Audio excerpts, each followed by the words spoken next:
তো সেই মানুষটা তোমার প্রতি এই মুহূর্তে ঠিক কি তার ফিলিংস, তোমার মনের মানুষের তোমার প্রতি ঠিক এই মুহূর্তে কি ধরনের ফিলিংস রয়েছে।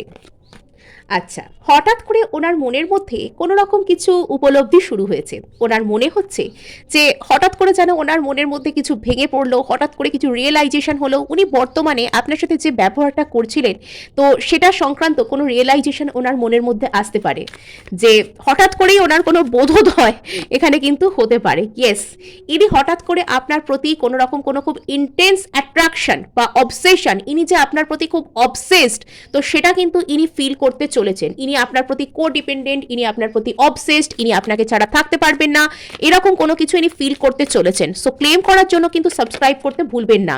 সো এই সম্পর্কে আপনি এতদিন যা কিছু এফর্ট দিয়েছিলেন, এবার কিন্তু আপনি সুদে আসলে ফেরত পেতে চলেছেন। আর এখানে আপনার জীবন, আপনার সম্পর্ক সমস্ত জায়গাতে আটমোস্ট হিলিং। আচ্ছা, এস অফ কাপস, উনি কিন্তু আপনাকে হঠাৎ করে প্রপোজ করবার সিদ্ধান্তও কিন্তু নিতে পারেন, বা উনি আপনাকে প্রচন্ড প্রচন্ড ভালোবাসতে চলেছেন।